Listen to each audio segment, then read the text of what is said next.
শাহীন চত্বর কাহিনী জানতে আগ্রহী যারা তাদের জন্য। শাহীন চত্বরের শাহীন ভাইয়ের ইতিহাস যারা জানতে চেয়েছেন তাদের জন্য। শাহীন ছাত্রাবাস এবং শাহীন চত্বরের অজানা ইতিহাস।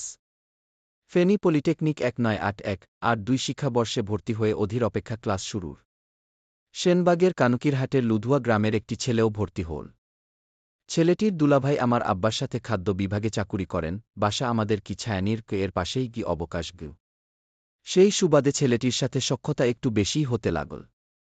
আমাদের তখনকার ৩ বছর মেয়াদী কোর্সটি প্রায় ২ বছর পর ১৯৮৩-১০ এপ্রিল শুরু হল।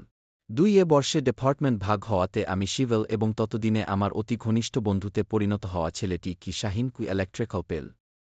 তখনকার রাজনৈতিক অস্থিরতায় ১ মাস ক্লাস হয়, ২ মাস বন্ধ। আমাদের ঘনিষ্ঠতা বেড়েই চলল।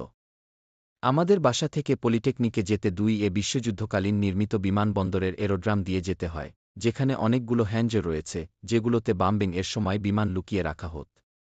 চুটিয়ে সেখানে আড্ডা চলত আমাদের ব্যাচ এর ভেপিখায়ের, মাচুদ ভাই আরও অনেকের সাথে এবং সেসব স্মৃতি ক্যামেরায় বন্দি করে রাখা। সেশন জট আর রাজনৈতিক অস্থিরতায় ততদিনে আমাদের ৩ বছরের কোর্সটি ৬ বছর গড়িয়ে ৭ বছরে পড়েছে। ৮-৭ ডিসেম্বর বিজয় দিবসে ছির পরদিন। রাজনৈতিক কারণে পলিটেকনিক বন্ধ। বিকেলে ক্যাম্পাসে গেলাম আড্ডা দিতে। আমাদের সময়ে নির্মিত শুধুমাত্র সমাপনী বর্ষের ছাত্রদের জন্য নির্ধারিত নতুন হোস্টেল এর ২০৭ নাম্বার কক্ষটিকে চিক্ষণিকালয় কি নাম দিয়ে তথায় শাহীন ও খায়েরের বসবাস। বন্ধের কারণে তেমন কোনো ছাত্র নেই। ২ বর্ষের হুমায়ুন সহ ৪ জনে মিলে ব্যাডমিন্টন খেললাম। তখন পলিটেকনিকে নতুন ভেক্টর এসেছে, যেগুলো আমাদের দখলেই থাকত। আমার প্রিয় নায়িকা শ্রীদেবীর হিট করা ছবি নাগিনা তখন জনপ্রিয়তার তুঙ্গে এবং ইতিমধ্যে ছবিটি ১০০ বার দেখা হয়ে গেছে। আনোয়ার স্যারের বাসার চুরি করা মুরগি দিয়ে রাতের ডিনারের ব্যবস্থা হয়েছে। নাগিনার একতম প্রদর্শনীর হাতছানি, মুরগির মাংসের শাহীনের ডিনারের অফার ঠেলে সন্ধ্যার পরপরই বাসায় ফিরলাম। আমার বাবার শাসনের কারণে প্রায় ৮ বছরের পলিটেকিক জীবনে এক রাতের জন্যেও ছাত্রাবাসে থাকার সুযোগ হয়নি।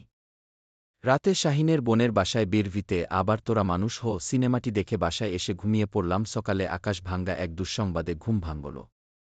রাজনৈতিক দুর্ঘটনায় রাত ২টায় শাহীন ও হুমায়ুন আহত হয়ে চিকিৎসার জন্য ঢাকার পথে। সারাদিন উৎকণ্ঠা, অবশেষে বিকেলে অ্যাম্বুলেন্সে চড়ে শাহীন ফেনীর একাডেমির কুল মাঠে এল নিথর দেহে। মাত্র ২ ঘণ্টা আগে ২ বছরের যে টকবগে কি শাহীন কি এর সাথে আমি ব্যাডমিন্টন খেলেছি, সে এখন মৃত। রাতে নিথর শাহীনকে পৌঁছে দিলাম তার মমতাময়ী মার কাছে লুধুয়া গ্রামে, যিনি ৫ মেয়ের পর পুত্রধন পেয়েছিলেন। যে বাবাকে কিছুক্ষণ পর পৃথিবীর সবচেয়ে ভারী বস্তুটি কাঁধে নিতে হবে, তিনি তখনও ঢাকায় পুত্রের খোঁজে।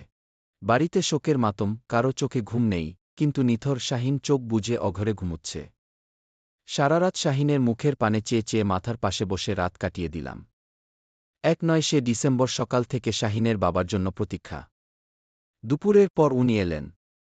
বাদ আছর নামাজে জানাজা শেষে পিতা ইহজীবনে এয়াবৎকালীন সবচেয়ে ভারী বস্তুটি পুত্রের লাশ কাঁধে নিলেন এবং পরম মমতায় পুকুর পাড়ের মাটির বিছানায় চিরদিনের জন্য শুইয়ে দিলেন। ক্ষণিকালয় কি নাম দিয়ে নতুন হোস্টেলের ২০৭ নাম্বার কক্ষে বসবাস করা ক্ষণিকের অতিথি কি শাহীন কি এর নামেই বর্তমান কি মোহাম্মদ আলী শাহীন ছাত্রাবাস কি এবং ৮-৮তে ফাইনাল পরীক্ষা দিয়ে বের হওয়ার আগে আমাদের হাতেই কি শাহীন চত্বর কি নির্মাণ। হে আল্লাহ, তুমি তাকে জান্নাতুল ফিরদাউস নসিব কর, আমিন। ধন্যবাদ। নেজমুল হাসান।